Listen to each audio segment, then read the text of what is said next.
Advices Radio Network. Franco is pretty smart, but Franco is a child. And when it comes to the day of the contest, I'm his father. He comes to me for advices. So it's not that hard for me to give him the wrong advices.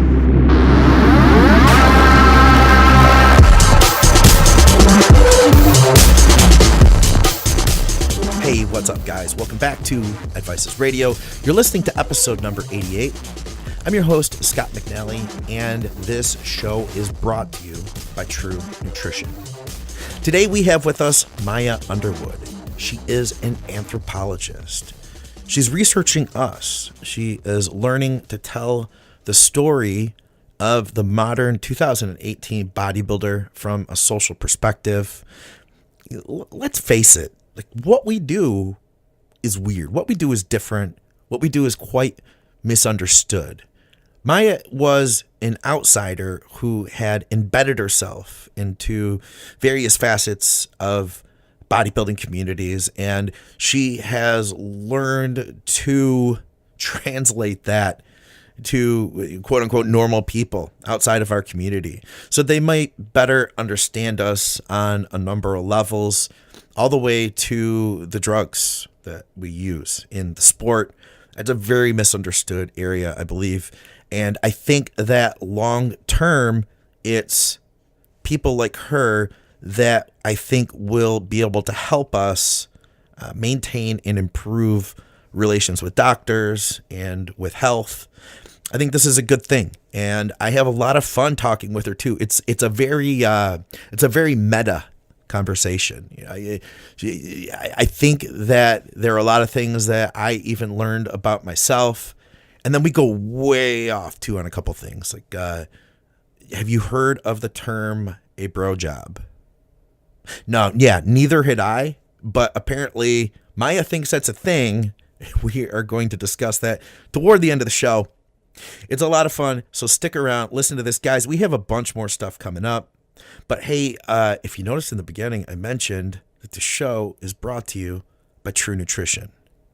This has been something that's been in the making for a while, and True Nutrition is specifically a company that I sought out. I wanted them to be a part of what we're doing. I truly believe in the products that they sell, and I am so grateful to team up with a company like True Nutrition.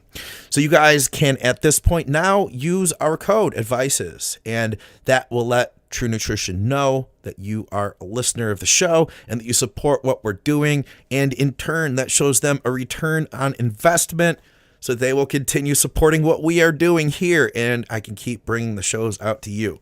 It's pretty cool. I'm pretty excited.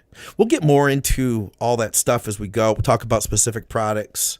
I'm using their citrulline malate now at about 8 grams pre-workout. Mix that in with any pre-workout that I'm using. It's a great product. And there's a whole bunch of little cool tricks and things that they have available that I like to use of that nature, intra-workouts, etc. We'll discuss it more as it makes sense through the programs. We'll also have commercials.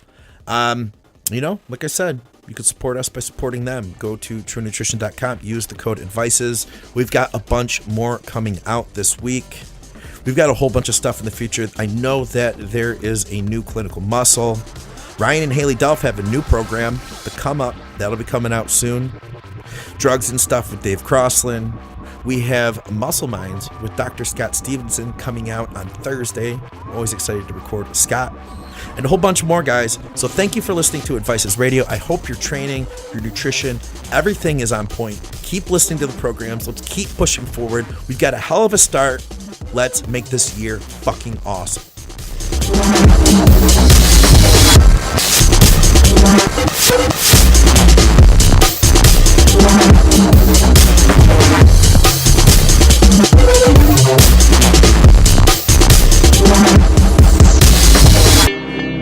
All right, guys, welcome back to Advices Radio. Scott McNally, and up next, this is going to be interesting. I have with me an anthropologist, and she's studying us. I'd have to say this is like Gorillas in the Mist, kind of, but with bodybuilders. Researcher Mair Underwood, thank you for being with me. I appreciate it. Oh, it's my pleasure, Scott. Thanks for taking an interest in my research. What you're doing it's just so fascinating because, I'm on the inside of bodybuilding.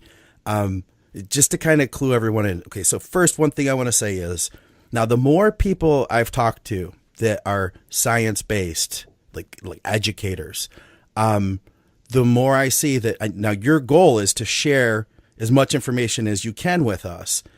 I'm going to have to ask you to slow it down just a little bit because I know you have so much in your brain. Basically, you're developing the story of what this culture is. And we're only going to be able to share, I think, only just a small sliver of that story, I think, today on the show. But I think that the insights you have are really cool. So I want to make sure we take our time. We probably won't get through all of them or even close to them or even half of them, but we can look at a little sliver and we can look at those slivers more closely. Yeah. So just keep me in check if I get too carried away. All right. So to start us out, what I want to know is, so, you're talking to bodybuilders here. Tell us, first of all, I want to get real basic. What is an anthropologist and what type of anthropology do you do specifically? Yeah, well, an anthropologist is just someone who studies culture. So most of the listeners will think of an anthropologist as someone who goes into another culture, learns the language and their way of life, and then writes it up and sort of tells the story of those people. And indeed, that's what I do. I go into bodybuilding cultures and I learn the language because it is a completely different language. And I learn the practices and the way that they interact. So I hang out with bodybuilders online. It's what anthropologists do. It's called participant observation. So we participate in the culture that we're studying and at the same time as we are observing what's going on. So it's like living like the people that you're studying in order to understand how they live. So it's about immersing yourself in the community. And your goal now, this is something we had talked for maybe an hour on a previous day just to kind of go over what we wanted to discuss today. Something I learned, and I want to share it with everybody else. Your goal, you're not gathering statistics, right? No. My goal is to tell the story of the community. So it's a bit different in that, when you're doing statistics, you're dealing with thousands or, hundreds at least, usually thousands of people, and you're collecting little bits of data according to questions that you as a researcher have designed and, questions that you think are important as an outsider. So what an anthropologist does instead is go into the community and see what is important to the community and to the, the practice of the culture that we are studying. So it's about sort of suspending your judgment and your preconceptions of what bodybuilders are going to be like and going in and seeing what they're actually like and sort of privileging their perspective over your own perspective. So anthropologists are in this sort of weird space of being insider but outsider at the same time. So it allows us to see things that perhaps people that are so immersed in the community can't see. But it allows us to see things that people working from outside, which most steroid research has been, online surveys and that sort of thing. There's stuff that we see because we're insiders and we understand the culture that these guys don't get. Absolutely. That makes total sense. How did you first get interested in bodybuilding? Yeah, well, look, I've always been interested in bodies and the crazy things that people do to their bodies. I'm, heavily tattooed, well, reasonably heavily for a woman, tattooed myself, and I've had piercings and stuff. And I was just like, well, what makes me do these things to my body? And did you do the tongue piercing? I didn't do the tongue piercing. Okay. No. And I didn't go below the waist because I've heard horror stories of that's going wrong. I was going to be gentlemanly. I wasn't going to ask. Look, I'm Australian. We we're a bit rough around the edges here. Good. All right. So, yeah. No, so I started with this interest in body modification, and I really wanted to study tattoo, but tattoo I couldn't get funding for. It's interesting, but it doesn't have national benefit. And so I sort of just fell into bodybuilding by accident. It started off as a sort of a career decision. I thought, muscle is interesting. Yeah. And I maybe could get funding for that because it's got the steroid angle, and that's crime, and that's health, and I'll get money for that. So I'll start doing some research on bodybuilding. The plan was to just spend, maybe a year, further my career and move on. But since getting into it, it is just so fascinating. I could spend the rest of my career with bodybuilders and still not answer all the questions that I want to answer. It's just such a fascinating area, and I've just become absolutely convinced that we as a society have dropped the ball when it comes to image and performance enhancing drug users. We as a society are failing a whole huge demographic of particularly young men, but also women. That we're causing all this harm that we could prevent. So I've become, while I sort of fell into this by accident, I have become really passionate about this cause.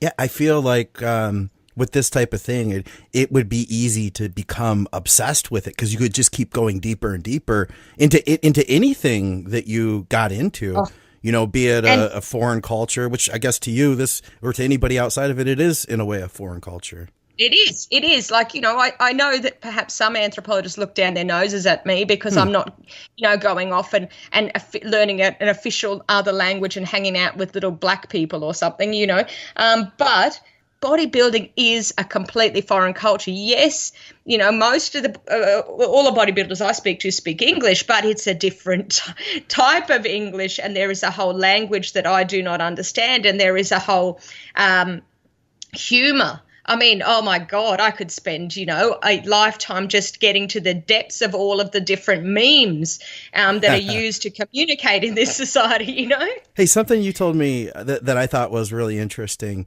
because you said, you learn to tell the story so you can start weeding out what things mean. And that's kind of what you're saying here. Tell everybody about the thing about the up the trend. And how, because the misconception that could come along with that, because I didn't even think of that. I just see it as a joke. Yeah. Well, all the previous literature on online bodybuilding communities, which is where I primarily work, is online, because that's, a lot of bodybuilders congregate there. And all the previous literature had said, in these online communities, they encourage risk-taking and they, encourage people to take more and more drugs. And I went into these communities, and after spending a bit of time in there, you learn the humor. And yeah, if someone's put a post, I'm experiencing this particular side effect, within minutes, someone has posted, up the trend. That's the answer, up the trend. Now, as an outsider looking in, people would go, oh my God, these people are encouraging them to take one of the, potentially most problematic drugs in the bodybuilder's arsenal, and they're encouraging them to take more of it. Oh my God, this is all about risk taking. But once you've spent, even 5 minutes in a bodybuilding community, you realize that there is a certain sense of humor.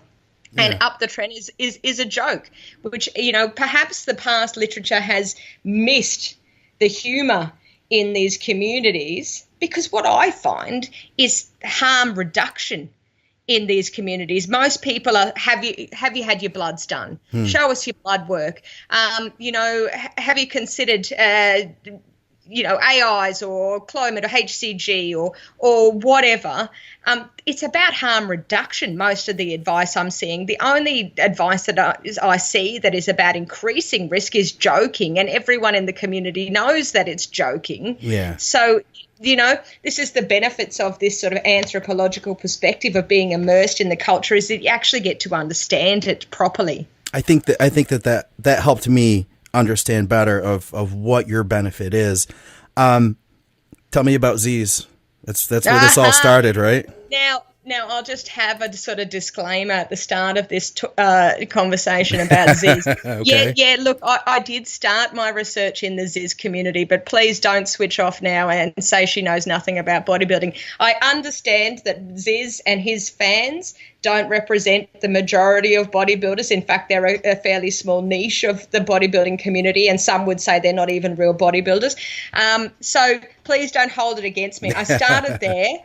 So Z's though, some of these people, some of the people today, some of these listeners, they might not even know who he is. Yeah, I forget that there are people who don't know who Ziz is. Now, Ziz is a Russian-born Australian recreational bodybuilder, so he never competed.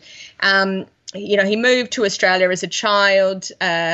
Was a self-confessed computer geek, played World of Warcraft 12 hours a day, was rejected by women, and he ended up selling his World of Warcraft profile and buying a gym membership.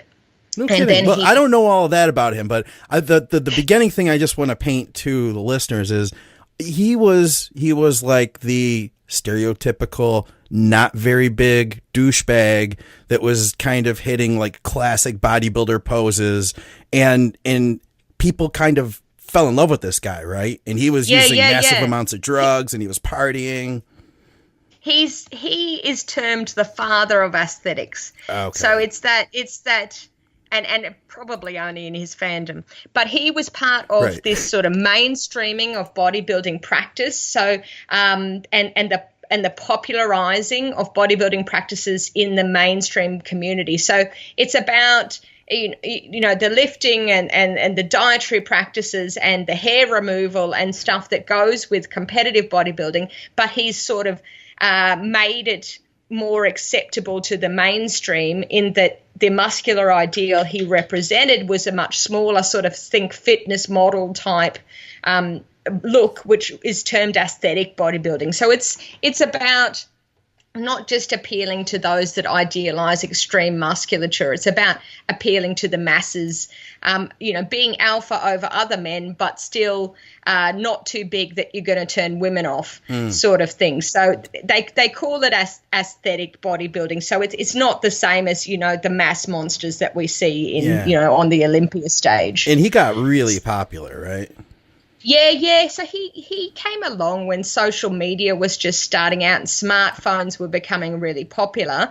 And I think it was perfect sort of timing in that he was quite good at marketing himself. He had a body that a lot of people admired, and he was an internet troll, so he had a sense of humor, didn't take himself too seriously, and he'd post videos of himself, mucking around, trolling people, dancing.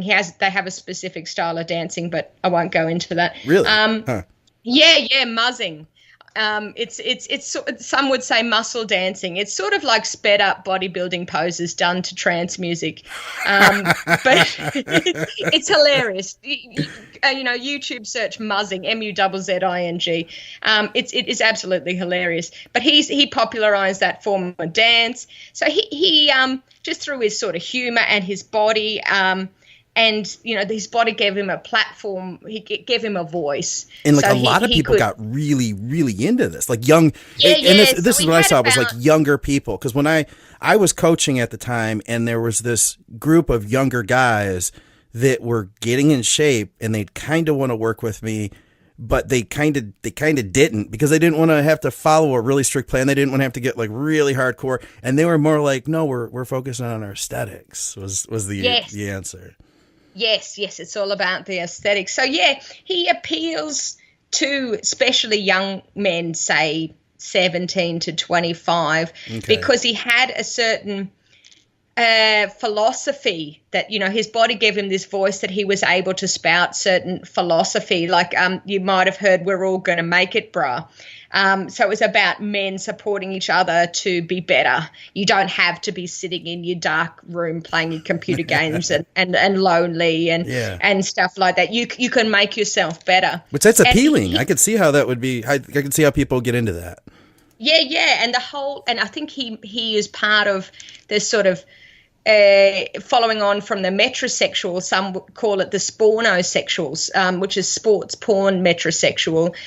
It's this you're blowing my mind. The metrosexual sort of concern with hair and tan and that sort of thing, combined with the muscularity of a sort of athlete and the sexualization of the porn star. So it's the guys with the, the singlets that are really low cut at the front and the armholes that are really big, so you can see all of their muscles, and they're strutting around with their hair done and stuff like that. This journalist Mark Simpson called it the spornosexual. And Ziz sort of popularized that look and sort of made vanity masculine, and made it okay for men to look at other men's bodies. I mean, that had always happened in the bodybuilding subculture, but he sort of mainstreamed that with the whole "you Myron bra, are you admiring me, brother?" Go on. Well, what I wanted to get at then is, so you saw this guy. What drew you to that? What? Because it sounds like you've enlightened me. Like I now know a lot more about Ziz than I did before we've talked, and it's kind of fascinating stuff. But what was it that drew you into him? Well, look, to be honest, I was looking for a project. As I said, I was sort of career driven, looking for a project. I Googled Australia steroids, and up pops this Ziz guy, and I'm watching his videos going, this guy's a complete dickhead. But look how many views he's got on his YouTube, and it's been at the time. I mean, he was popular before. He had like 80,000 followers. Then he died in a Thai sauna of a heart attack. His fans will attribute it to his steroid use combined with his recreational drug use. So I thought, well, why is this guy, and, it was years after his death that I started doing this research, why is he so popular in a day of sort of flash in the pan internet celebrity? How can this guy have such longevity after his death? I mean, there are hundreds of thousands, if not millions, of Ziz fans all over the world, particularly popular in South America, in India. He really appeals. And I thought, well, what is it that appeals? So at first I was really interested in the place of the image and performance enhancing drugs in his popularity. And I found out this is sort of introduced me to my first sort of interest in bro science, in the experiential knowledge of bodybuilders, and this interplay of science and bro science, which I've been exploring in my further research. And on this sort of disconnect between bodybuilders and mainstream perceptions of bodybuilding risk, that bodybuilders find it really laughable, that the mainstream see what they do as hugely dangerous. And so that sort of introduced me to that. And one of my Ziz fans gave me this wonderful story of the Virgin Killer hoax. Do you know the Virgin Killer in University of California, Santa Barbara shooting? Is Elliot Rodger. He killed 7 people, including himself, at the University of California. And the freelance reporter investigating this stumbled across some fake Elliot Rodger social media profiles that bodybuilders had put together, right? And so they'd made these fake profiles for Elliot Rodger, and then they'd friended him. So this journalist, Emma Foster, contacted them. Now, these bodybuilders thought it was hilarious, that this journalist is contacting them. So they told her this story, that it was creatine that put him in a really dark place. That and the death of his friend Hugh Watmay in a tragic squatting accident pushed him over the edge and made him go on this shooting spree. Oh, my God. Now, and she reported this in the Daily Mirror. Oh, wow. There was creatine and the death of Hugh Watmay. So bodybuilders around the world are in hysterics at the stupidity of this journalist. And I thought it really points to that disconnect. As a society, we're really ready to see what bodybuilders do as dangerous, and so ready that we'll report it in newspapers. It's just so this Ziz community got me really interested in iPads, image and performance enhancing drugs, and their place in the wider society, got me interested in moving beyond what other people cite as the motivations for use, like people's, surprisingly previous research has found people use these drugs to be bigger and leaner. Well, that's pretty amazing. But I wanted to get beneath that. What else is there? And to find, stuff like, for the Ziz fandom anyway, it's a shortcut. It's not only that you get the muscle quicker, it's about getting the muscle when you are at your sexual peak. It's about getting the muscle when you're 21, 22, and you haven't really got any other form of power. It's also about tailoring the look, a particular look, a trend look or a D-bowl look, or it's about having a consistent appearance so that, you're looking good all the time. You're not bulking and cutting and having quite, just differences in your physique. It's about looking good all the time so that you can always go to the music festival with your shirt off, you are blowing my mind with how much you've thought about this stuff. It's awesome. It's crazy. About this too much, way too much. And I struggled over the Christmas New Year break to not think about it and not to talk to my bodybuilders online because I'm glad to have you back. You're charged up. Yes. Oh, mate, I'm so pumped to get back into this. Sorry, go on. Well, I was just going to say, so from there, you mentioned you started to focus on the performance enhancing drugs, and that kind of, you started getting led more to outside of Z's into more of like what we would call like the mainstream bodybuilding community. Yeah. So, I started off with Ziz and his community because as an anthropologist, they provided this sort of bounded, fairly homogenous community where they talk about women all the same way and they have the same ideal that they're aiming for. And it sort of gave me this sort of nice, neat, bounded community, which is hard to find online. And so to explore these drugs and also other things about Ziz, how he displayed his body and that sort of thing. But I realized, and that bodybuilding is much broader and much more varied than Ziz fans. So I started going into closed bodybuilding groups on Facebook and watching YouTube videos and hanging out there, to a lesser extent in forums. I'm still working up the guts to really engage in forums to any great degree because my first attempts, I just get trolls and I get really nothing useful. But hopefully I'll get better at working in those communities. So I wanted to start looking at image and performance enhancing drug use in more breadth, and looking at the variety of ways that these are used. And I think I've had some success in that, although the guys that usually engage with me are the guys that appreciate science, so I'm probably getting one end of the spectrum of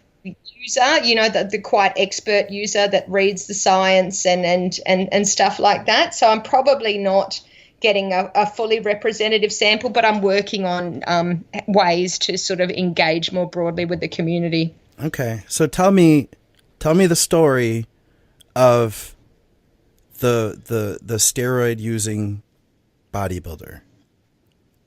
Yeah, well, and I know that's a big thing, but I feel like this is our jump off point, and specifically too, I wanted to focus on how the gear fits into this profile. Yeah. It's interesting in that I don't think any steroid using bodybuilder has ever said to me that it's not problematic what they do. I think it's probably not as problematic, and I mean the bodybuilding community will tell you that these drugs are much safer than is reported in the medical literature.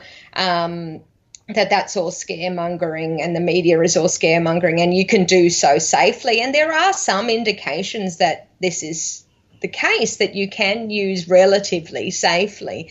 But I'm not a medical scientist; not for me to judge. Okay. But are you convinced though? You don't sound convinced Just to, Look, well, I have, people like Harrison Pope, who some of you listeners might have heard of, who are experts, have worked in the area and have found, the increased risk of heart problems as a result of use and things like that.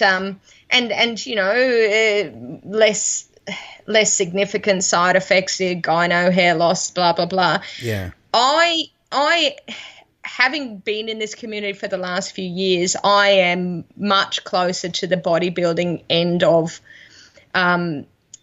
understanding the risks of these drugs than I am to the medical literature. But the facts are, the facts are we don't know. There's not been enough research done to say how risky these drugs are in the long term. At these doses, especially. And this is right. Most of the research that is done is on much smaller therapeutic doses. So we don't know at the large doses. I mean, some guys are using grams of gear a week. What sort of impact that has, and we've got sort of some anecdotal stuff, but you can't really put much on that. And it's hard for me to judge because in this community, risk is normalized, and it's someone told me, for a lot of guys, the higher the risk, the higher the effectiveness is their logic. It's going to be more effective if it's more risky. I'm not going to go to this trainer because he's prescribing me low doses. I need to go to this trainer because he's telling me to take all of the gear, Yeah. So some guys seem to have that sort of attitude. There's a certain denial of risk that, if someone experiences a side effect, you see this on the forums.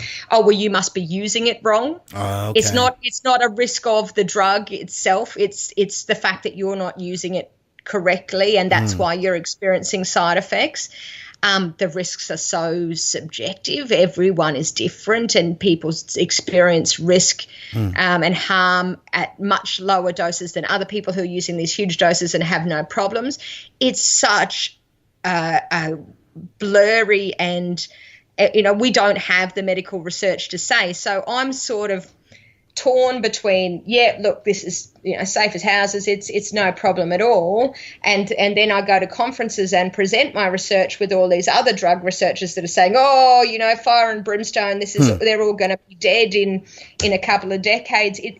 Some of them will say it's the equivalent of our knowledge when most smokers were still in their 30s. We did not know what was going to happen as they aged. Wow. So some people say that there is this calamity just around the corner as the steroid users age. Now, I don't know if that is the case. Yeah. So I sort of throw my hands up and say, look, I don't know. My job is to tell the stories of the bodybuilders, and the bodybuilders will tell you that this is really, you can use safely. There's things that you can do to reduce the harms of these drugs. So that's what I report. Then it's up to the medicos to judge the practices that I'm reporting on to see if these are actually, useful ways of reducing harm, things like that. That's not really... My job is to build rapport with the community and understand these drugs from their perspective, because we're missing that. We don't know, all these medicos and drug workers and stuff are banging on about harm reduction. No one's ever asked the community what they do. Now, that to me is astounding. As an anthropologist, as soon as you spend half an hour in these communities, you see harm reduction being practiced. And no one's ever asked them, what do you do? They're too busy coming from outside saying this is what you should do. To see the huge amount of effort that people and this, the systematic nature of use and the very planned and considered nature of most steroid use that I've seen, it's astounding to me that no one's actually looked into this before. If we want to reduce the harms of these drugs, we need to know what people are already doing and whether that's effective or not, Yeah, I love that answer. Let's talk a little bit about the drugs then. You had a ton of thoughts on insulin. Do we want to talk about like anabolics though before we go there? Yeah, let's talk about anabolics first, or image and performance enhancing drugs in general, and then we can go into insulin. But stop me if I start going on too much. So So what I've been looking at is the harms of these drugs, or the risks of these drugs from the consumer's perspective, and comparing that to how they're talked about in the medical literature, because the medical literature is all, as we know, is all, we've got to stop them doing this, it's so dangerous. What are the harms from the consumer's perspective? Well, the harms are sort of multifaceted. There's the physical harms, which is and the psychological harms, which the medical literature sort of touch on. But then for the consumer, there's also the social harms and the risks that they take socially, the occupational harms, and the relationship harms that can come from some of these drugs. So the harms are much broader than just the physical stuff, which is, understandably the medical literature focuses on the physical, but when a consumer has to look at the harms and benefits and weigh those up, it's much more than just the physical. And, and this boundary between what is a harm of the drug and what is a benefit of the drug is a really quite blurry, dynamic and subjective. So for one individual, the fact that tren makes them more animalistic in bed could be a benefit because their girlfriend likes it. For another person, it could be a harm because their girlfriend doesn't like it. So it's quite individual. Yeah. It's dynamic. It changes over the life course. So, suppression of fertility when you're a young bloke, that could be a benefit. But then when you're older and you're settling down and you want to have kids, then it's a harm. So this boundary is a really blurry, dynamic, subjective boundary. It's not as clear-cut as the medical literature makes out. Things like tren cough, that can be really debilitating and quite dangerous. But I've had some guys go, tren cough is a bonus because it tells me I've got real tren. So, I'm looking at and this is what anthropologists do. They deal with the messiness of real life. So that's what I'm sort of looking at, the culture of risk, this normalization that I was talking about, the denial, but also this discouraging of use. I've seen guys say, you look great without drugs, you don't need them. Now, True. That runs completely counter to what the previous research has said, this encouragement of risk-taking. Right. Or, why up the dose when you're looking so good as you are? So I'm seeing a lot of contradictions that, this outside perspective, people that come and spend 5 minutes looking at a Facebook page and say, this is all so bad. When you spend a bit of time in these communities and you actually talk to these guys in depth, like this is one thing I was really surprised about is I didn't expect to like bodybuilders so much. I've become really close to a lot of guys now and really sort of become part of their lives. So I hear about when they proposed to their girlfriend and I see them cool. on Facebook with their niece and nephew and I become sort of part of their lives and I get to see their use in broader context. It's not just, it's not just a momentary interest. It's about immersing myself.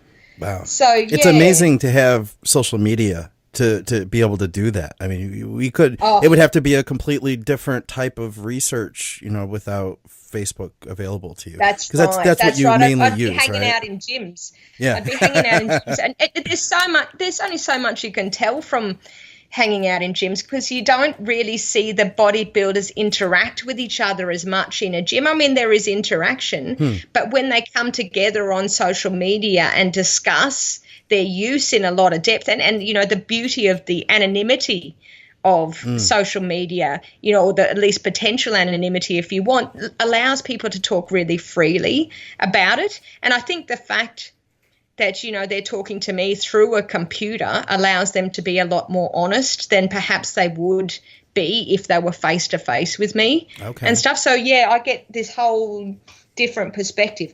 But anyway, that's what I was going to say. I was going to talk about not only is there this harm reduction, but for some guys, performance and image enhancing drugs are a harm reduction in themselves, in that it's got them off recreational drugs. They've become, very clean living. And, bodybuilders have some of the most healthy lifestyles I've ever seen. And, some of them are dead boring. And, they're just sitting at home eating their planned meals.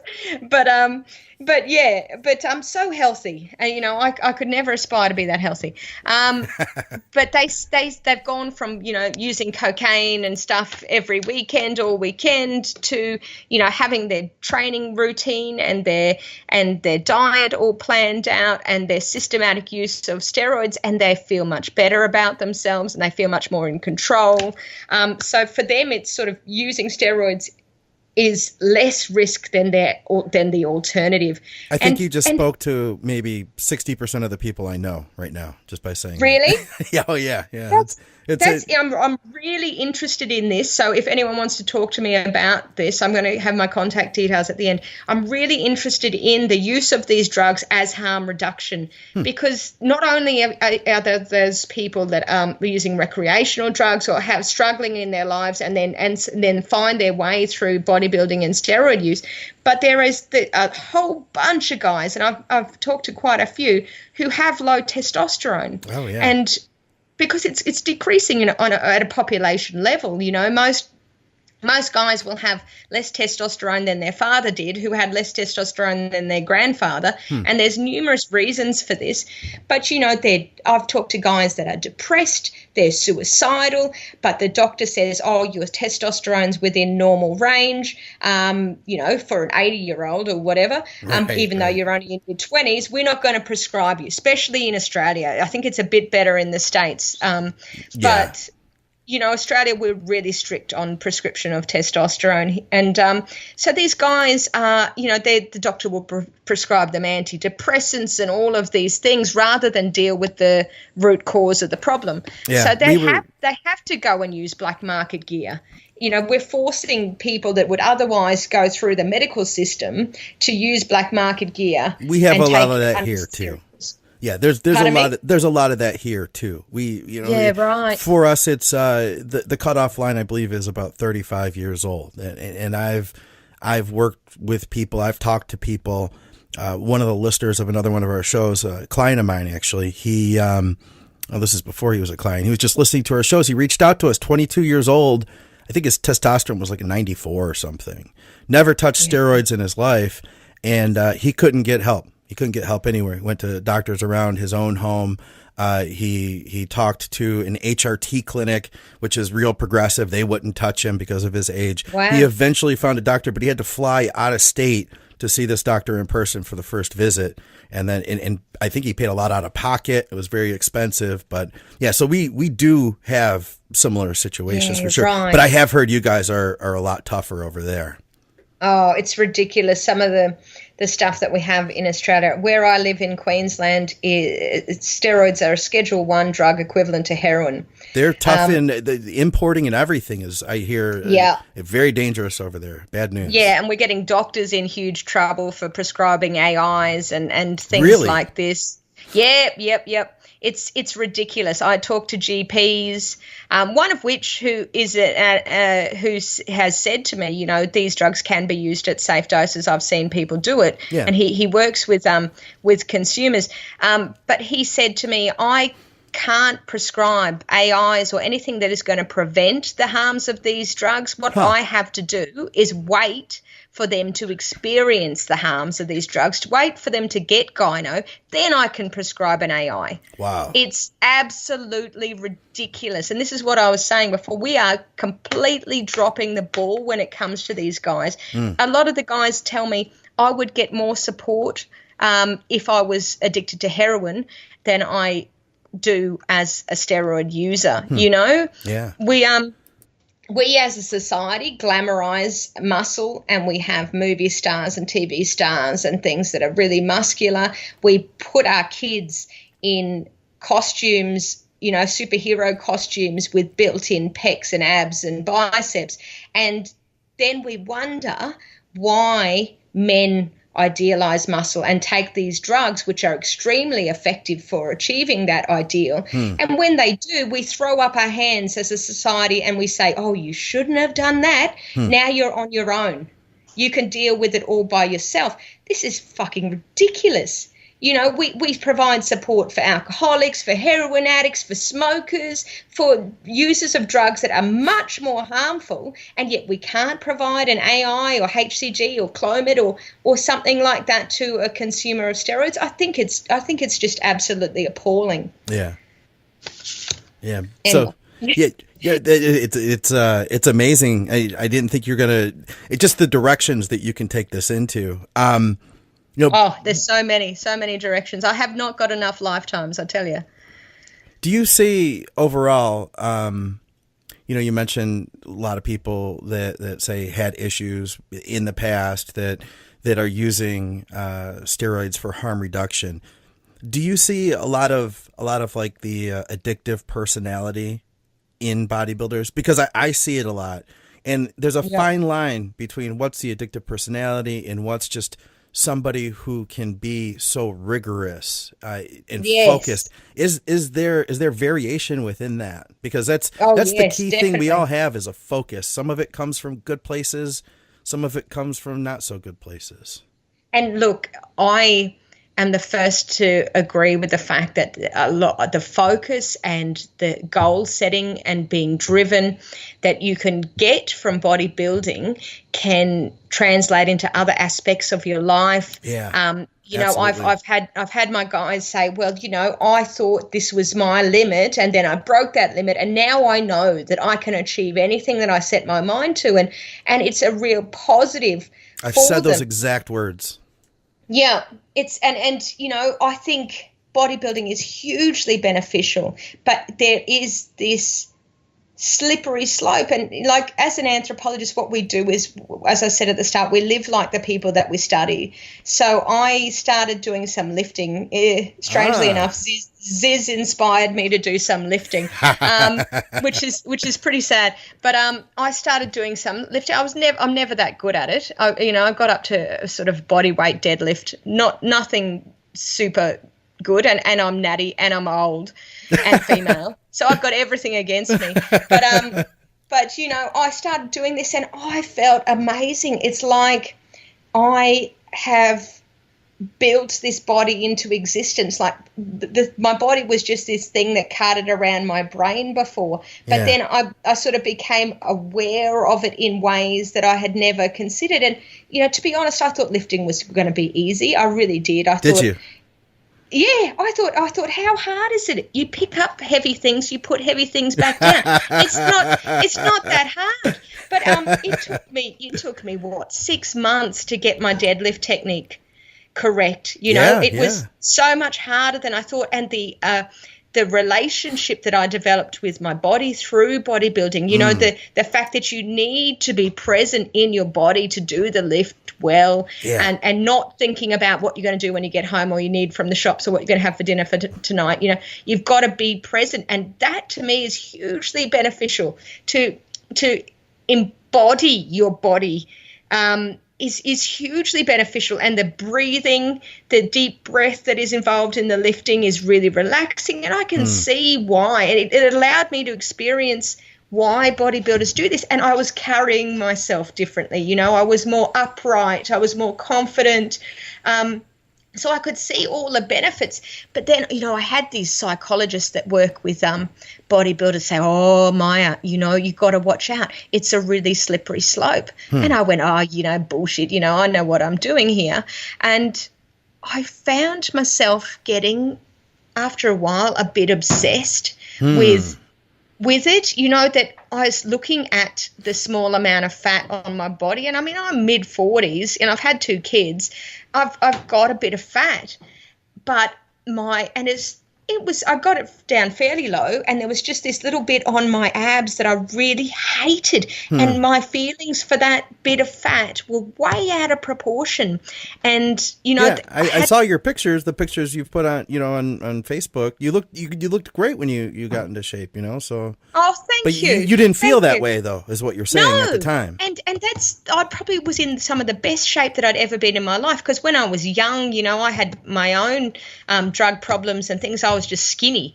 But, to have muscle, and I was probably in the best shape of my life, but I was probably more dissatisfied than I'd ever been, because the intense focus on my body made me go a bit loopy. Like I started getting these swings in my body image. Like some days I could look and go, oh, you're looking really good. And that's probably the days I posted on social media. And then other days I'd look at myself and go, oh my God, you are fucking disgusting. Look at yourself. You're so far off where you want to be.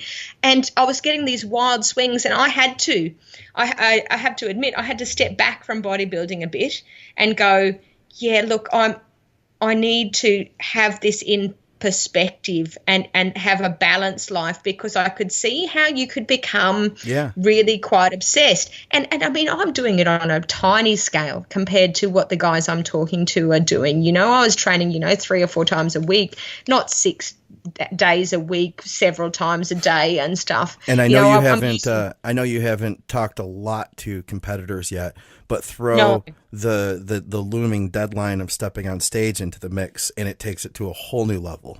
I can imagine. No, I've been mostly focused on recreational bodybuilders so far, the guys that are doing it just for purely social reasons. Yeah. But so I've sort of had a bit of an experience of the problematic nature of bodybuilding, and every bodybuilder that I have spoken to has said that in some way their body image is distorted. They say things like, once you pick up a weight to be big, you are forever small. They send me pictures of them with their after training pump on. They're looking huge. They're looking lean. And I say, oh, you must be happy. You've put on a whole heap of muscle. And they go, nah, I'm still small and fat. And so I can see how it can be problematic. And there is a sort of a continuum of problematic from, look, I know my body image is a bit distorted. I'm most of the time satisfied, but some days I feel like a bit like shit, up to the other end where you've got full-blown muscle dysmorphia and you have absolutely no idea how you look, and you are absolutely obsessed about your use and your training and your diet. So I think there is a continuum that all bodybuilders fall along at some, and they probably shift around, depending on the looming competition, depending on summer approaching, or depending on whether they've been dumped by their girlfriend or boyfriend or whatever. Right. I think we all move along this continuum. I mean, it's been acknowledged with eating disorders that all women anyway are on a continuum of from normal to problematic, and we all have some distortion of our body image. And I think it needs to be acknowledged with bodybuilders, and we're starting to look at muscularity-oriented eating disorders. The psychologists are starting to identify, and muscle dysmorphia is being diagnosed. But we need to acknowledge that it's not just these few sick people at the end of the continuum, that this is problematic. There's all different degrees of being problematic when it comes to these sort of practices. Yeah, absolutely. I want to talk about insulin before we do, though. Oh, yes. Yeah, before we get to that, though, I want to throw something by. I'm going to throw something at you. Yeah. We'll just see if it sticks for the future. All right, I'm coming at you. I would challenge you in that I would say, because you said that you haven't focused on competitors, you focused on the social aspects. I would say that for the competitor, once you've achieved that level, even be it, say, state, regional level bodybuilder, you are in another social group now. The people that person interacts with, they are all competing too. You're just, really, realistically, if you want to talk about like levels of bodybuilding, you're leveling up there. These people, because that's the thing, is that those people are now taking it that much more seriously and that much more focused, but they still, now they have their own group of people that they relate to they're all people that are competing too. It's just a different food, That's right. Food chain. That's right. And I mean, I started with recreational bodybuilders mainly because I started with Ziz and those guys, but also because most of the steroid use is amongst recreational bodybuilders. Like, we tend to think of athletes, competitive bodybuilders using steroids, and they do, but most of the use is now by recreational bodybuilders who just want to look good. So I suppose I started there because I thought, well, for these recreational bodybuilders, it's purely the social and cultural reasons that are making them use. Whereas if you're a competitive bodybuilder outside of a natural competition, and arguably even within a natural competition, you have to use these drugs. There is an imperative. If you want to succeed in the sport, you have to use these drugs. So I wanted to look at these guys for whom it was more of a choice. But so saying, I've discovered that this boundary between recreational and competitive bodybuilding is quite blurry, because a lot of guys start there aiming for aesthetics and stuff, and then they go, oh, hang on, I like this. I want to compete in powerlifting or in bodybuilding. And apparently Ziz was looking to compete at one stage, but he died first. So I'm moving into, again, sort of broadening out from the Ziz fandom to steroid users in general, but recreational, now into competitive, which segues nicely into my insulin research, because I gotta tell you too, I love your answer for that. You've thought deeply. Like, I thought maybe I'm going to bring something new to the table here, but no, you've already thought deeply about that. Like, we could have done a whole show just on that blurry line between competitive to non-competitive itself. I was, when you said an hour, I'm like, oh my God, how do I fit this all in an hour? Because I can go on and on and on about this. There is, I have thoughts. Some guys would tell me you think too much about these things, but I mean, I could do 3 hours just on Ziz and his community. So I could, we're probably going to go. I could probably spend days. But insulin. Yeah, we'll probably go a little long, but let's get to some insulin stuff for sure. And then after that, I want to let everybody know how to get a hold of you and how they can reach out, how they can follow what you're doing. But insulin. Oh, awesome. Insulin. Well, so I suppose, my interest in image and performance enhancing drugs got me really interested in this relationship between science and bro science, because I think, most of your listeners would probably be familiar with the fact that science is sort of glorified in bodybuilding communities these days. And it wasn't always the case, where people, in a forum or on Facebook, if they can cite an abstract from PubMed, then that their view is worth much more. There's this shift towards science. So there's this sort of, but then there's not enough science to fill all the gaps in bodybuilding practice. As we were saying before, they don't explore the doses that bodybuilders use. They don't explore the combination of drugs that bodybuilders use. There's all these gaps in scientific knowledge that we have to fill with bro science, with the experiential knowledge. So I was really interested in this science, bro science, and this tension between, the calling of the science guys, the PubMed ninjas or the PubMed warriors. And there's almost, you're just too reliant on the science. And then there's guys that are so reliant on the science that they're going, oh, look, do you even lift?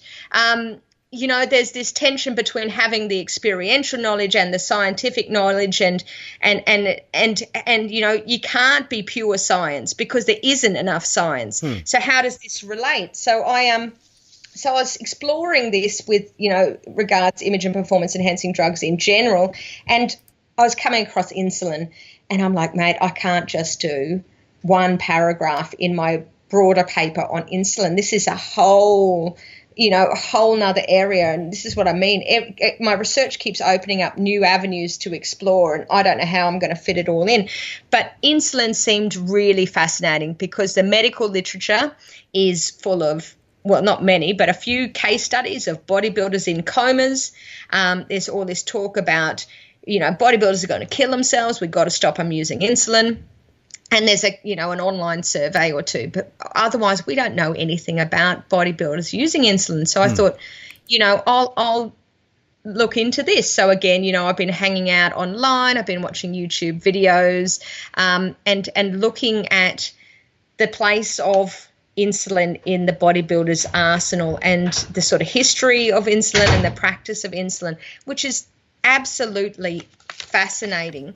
And it really sort of speaks to the fact that, you know, what I do, and I've called it in my past papers, I've said I'm looking at the social lives of image and performance enhancing drugs, which sounds a bit wanky, that the drugs have social lives, but it makes sense. You know, these drugs take on meaning in interactions between people, and they actually change social relations between people.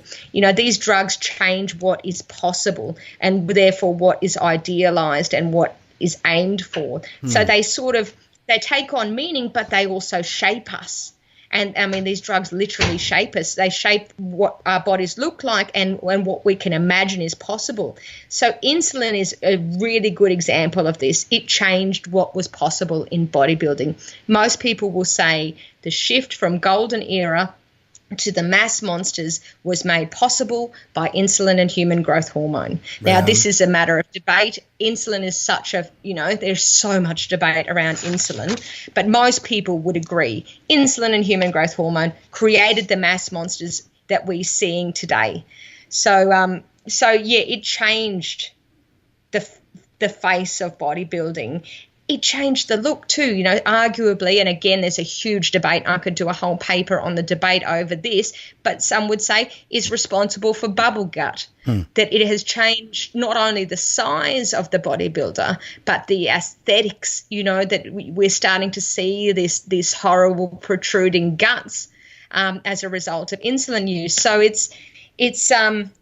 insulin is this fascinating drug that, you know, I could spend a career trying to tease out the debates, but I've found an endocrinologist who I'm going to work with. So, you know, my sort of job has been to build the rapport with the community, collect the stories and the practices of the community, and this endocrinologist who's keen on reducing harms amongst bodybuilders is going to evaluate bodybuilding practice, which I think would be fascinating because, you know, I've got all these bodybuilders saying,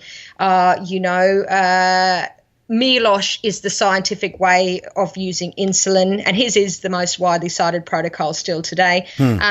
You know, he's the scientific way of using insulin. And then other people go, oh, no, Milosh is full of shit. Dave Palumbo is the scientific way of using insulin. And these guys would tell me, you know, conflicting things. And I'm a social scientist. I don't have a fucking clue who's right. So I thought if I can get an endo on board to evaluate the risks of what they're doing, whether their practices, what they're doing to keep themselves safe is actually effective, then I can actually contribute something back to the community and say, well, you know, actually, you know, Milosh is right or Dave Palumbo is right or neither of them are right and you should be using it in this way. So I'm hoping to not only, you know, tell the story of the insulin user, which is missing from knowledge, but to actually give back to the community in terms of making their use safer. That's cool because, you know, I think about what you're doing in the big picture. In a way, it kind of reminds me, you know, I had gone to school for photography, and for a time I was really interested in documentary. And a big part of doing a documentary is getting embedded like you are. But the difference is that you are not altering anything. That's not the case for you. Mm-hmm. You can come in, you can change things. Yeah. Well, I mean, I think ideally, and this is where I started, is that, you know, I participate and observe, but I you know, I suppose observe bodybuilders in their natural habitat of online forums, behaving in natural ways that you know, that my presence isn't going to have too much impact. But there's a point where I just went, I can't just do that. I can't just report what's happening. I need to give back to this community. Some you know, not only represent them, and I think, you know, what I do is indirectly going to be beneficial in that, you know, I've heard, you know, drug workers say, oh, I'd call my steroid users enhanced bodybuilders now, because I've heard that's what they like to be called. And that, that's from my research. There's more respect for the community. Medicos are reading my stuff and going, oh, okay, this is how they're actually practicing. Okay, we need to consider these things. But I wanted to have more of a direct impact on the community's practice, in that, I can give them some feedback on how what they're doing is effective or not, or especially with regards harm reduction. We haven't given image and performance enhancing drug users much information on harm reduction, so they've come up with their own strategies. The self phlebotomy, bleeding out to lower hematocrit, freezing sperm, blood testing, the AIs, vitamins, fish oil, paracetamol, all of these practices. They've come up with their own stuff in the absence of medical advice. So, I'm hoping that I can, by conveying their practices, turn the bro science into science, if you know what I mean. Yeah. That, I can actually get people with the knowledge, which I don't have, to evaluate these practices and help give back to the community who have been, so welcoming of me. I mean, I've been trolled a few times and I've been told to fuck off by a few bodybuilders, but most bodybuilders are like, hey, she's taking an interest in what we do and who we are. Yeah. And they just, they can't help me enough. And so, I really want to give back to this community. So, plus, I'm in better shape than I ever was, and that's all thanks to you guys. Now, are you still lifting?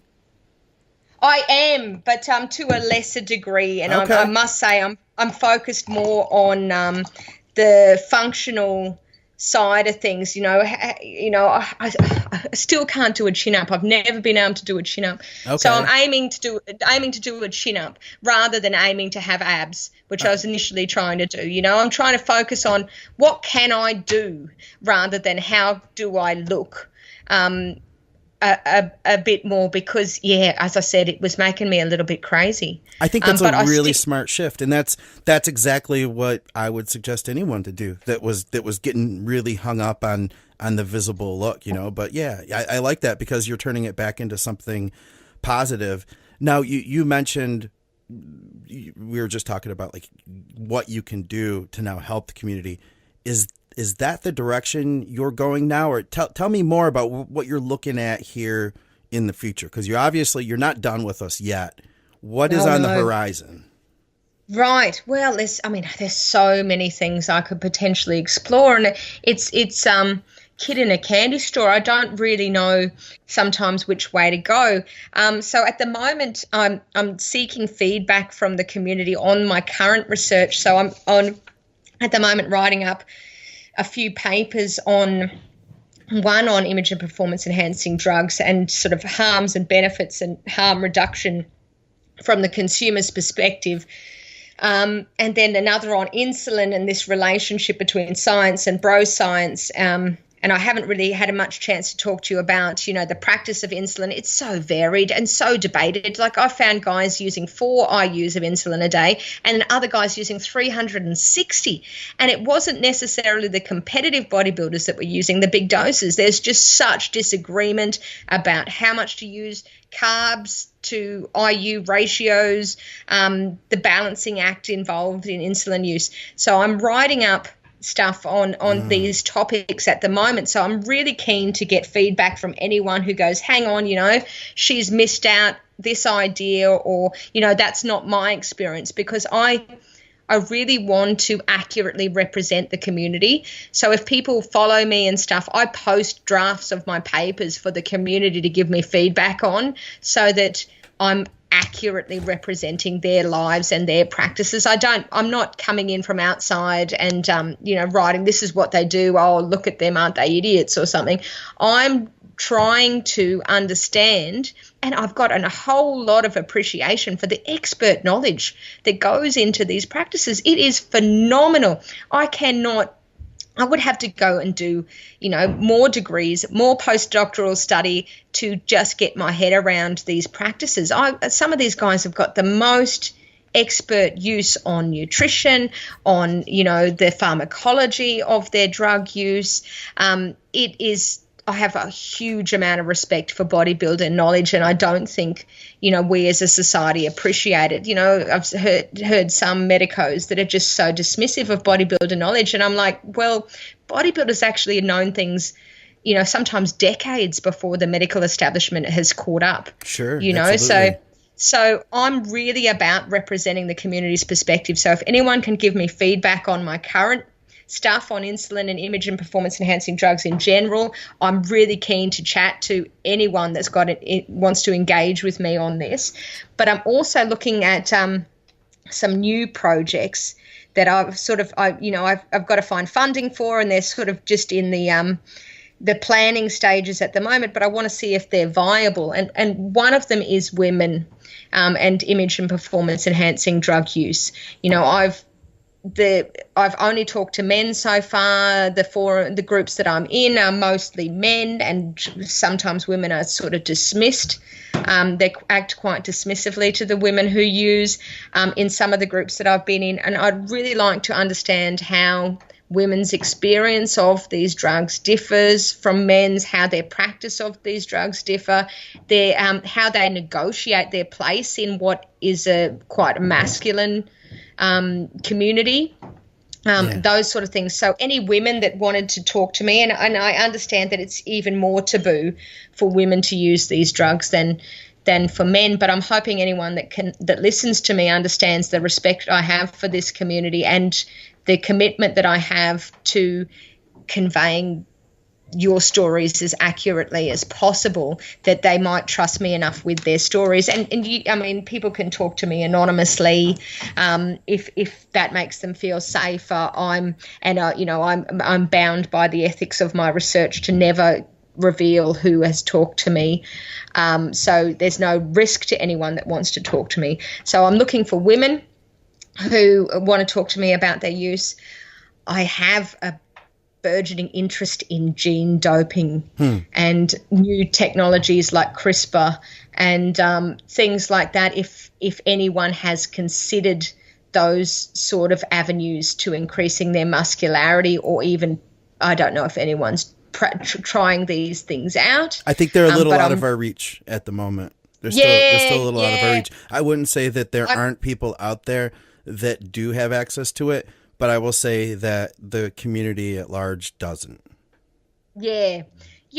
So, even if we're not accessing these technologies yet, even attitudes towards these technologies and what people are considering with regards to these technologies is of interest to me. So if anyone is even, thinking about it, would like to consider it in the future, should it become available, I'm always interested in hearing about that. And the final research project that I'm toying with at the moment, and you're going to think this is a bit weird. It's not so much about the drug use, but I came across some memes around bro jobs. Now, are you familiar with the term bro job? No.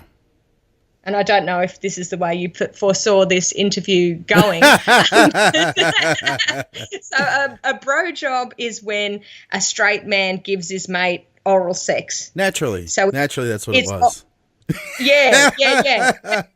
It makes sense. So I'm really interested in how the reduction of homophobia across our culture is allowing men to view each other's bodies in different ways. Is that a thing? And changing. Is that a thing? Bro jobs? Yeah. That's a thing. Okay, I'm just wrapping my head around that right now. Okay. It's a thing. It's a meme in the bodybuilding community. So I think for most part, it is a meme. There is some sort of copy pasta that people consistently put up, but it is so it is a joke, and there is a lot of joking around bro jobs.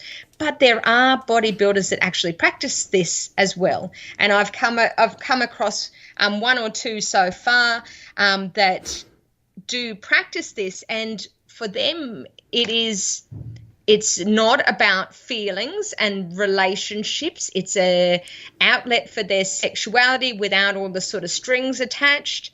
And, I've had guys say, oh, yeah, I've sucked off the biggest guys in the gym. I don't actually go for gay men. I don't want any of the feelings and stuff. It's pure sort of animal sex. Wow. And to me, this is fascinating. So I started out interested in this sort of Ziz fandom and the whole you Myron bra, and the appropriate response to you Myron bra is yes Myron, in brackets no homo. And then that evolved as that became a dull thing to say. It became yes Myron full homo or yes homo, and this sort of joking around homosexuality and until dudes started sucking each other off. There's a cartoon, and there's a cartoon I can forward it to you, and it starts off, something like, nice biceps, bra. You must be, training really hard. No homo. And then it's nice abs, bra, or something. You must be bang on with your diet. No homo, sort of thing. Yeah. And then it's like clean dick, bra. You must be, keeping it really clean. No homo. And so there is some connection with bodybuilding around bro jobs, and I don't know what it is, but it's not just confined to bodybuilding. This straight men having sex with other men. It's more broadly than that, but there is something in the bodybuilding community, and it's probably mostly a joke, but there is some who practice this, and I'm really interested in this evolution of sexuality. You've gone so deep. You've gone beyond. I didn't even think that this was a direction, but it is obviously. And there's a rich history of homosexuality in bodybuilding in general. Like, I think you could probably, you could go down a long path with that one. There's so many paths I could go down. And some people have said in the literature before, bodybuilding's always been a homosexual practice. It's just been butched up by the likes of Arnold Schwarzenegger and Sylvester Stallone and stuff. But I by no means, all of the guys that I've spoken to have been straight. There's a lot of straight guys that bodybuild and use these drugs. And I'm sure there are a lot of gay guys that bodybuild and use these drugs. Sure. But this sort of blurring of, yes, I'll have sex with other men, but I'm straight. This sort of separation between the sexual activity and their orientation and identity is fascinating. And I think it's I think the mainstreaming of bodybuilding has been allowed by the fact that we aren't as homophobic as we used to be, and we're allowing men to look at each other's near naked bodies and appreciate them without all this, oh, you must be a fag sort of policing of masculinity with homophobia. So I'm really interested in how masculinity is evolving now that homophobia has reduced. So I've got these ideas around bro jobs and the men looking at other men that I really want to explore further. Right on. So if anyone wants to talk to me about that, that'd be great. So one more thing I want to ask you. You said that you were writing some of the stuff into papers. Yes. Is there a place that people will be able to get this stuff, or do they need to reach out to you? How does that work? Yeah. Well, look, I think I've already got the draft of an insulin paper on my Facebook wall, but I'm writing up my more image and performance enhancing drugs harm reduction paper. I'm writing that up sort of over the next month or so. But if people follow me on Facebook, I'm Mair Underwood Researcher. I will forward the details, and you can put it in the description. My name is spelt funny is all. It's Mair, Mair Underwood Researcher on Facebook. You can friend me, follow me on there, send me messages through that.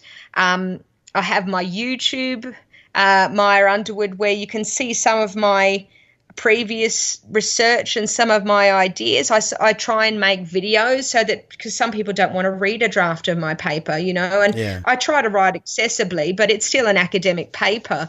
So some people don't want to read that. Some people do. the YouTube, I've even got a Wicca.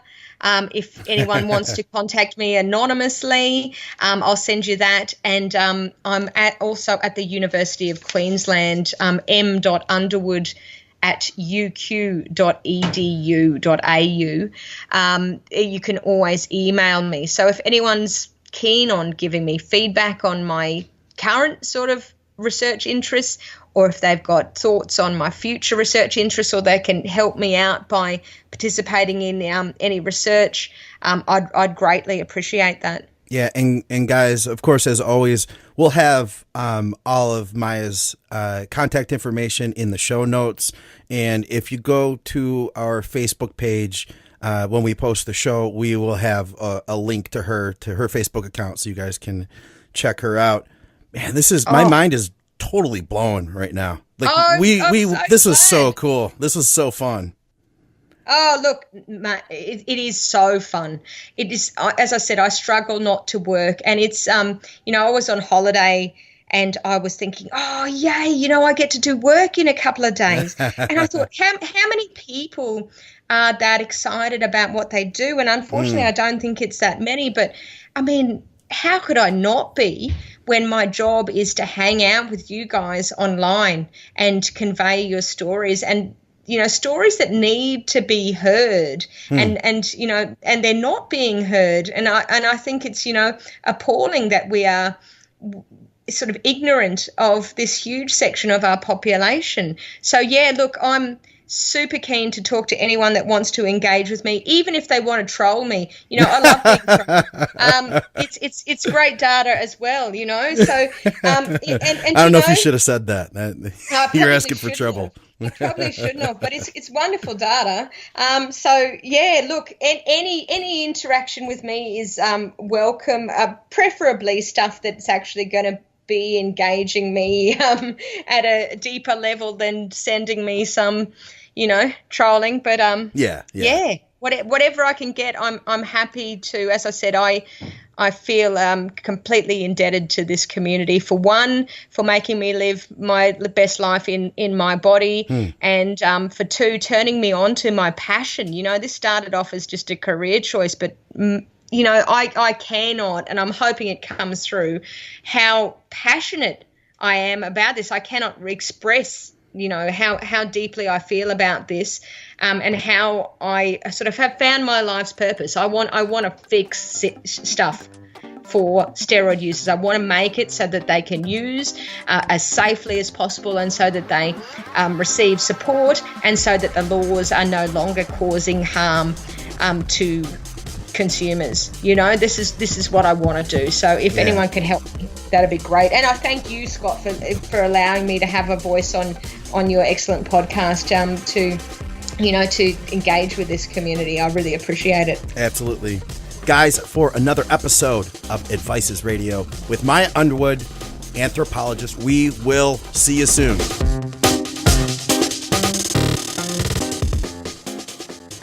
All right, guys, that's another episode of Advices Radio. Mair Underwood, episode 88. Stay tuned this week for a whole lot more, including Muscle Minds with Dr. Scott.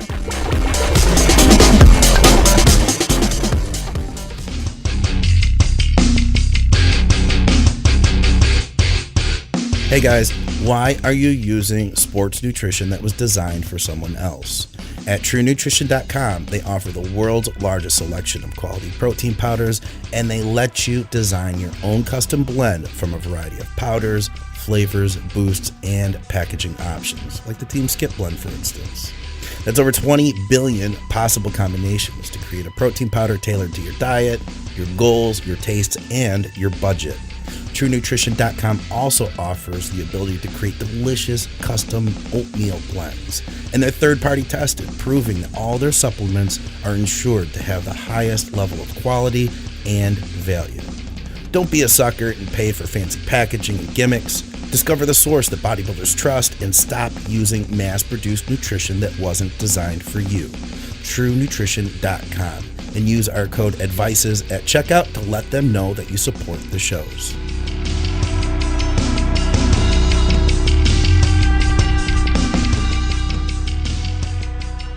Advices Radio.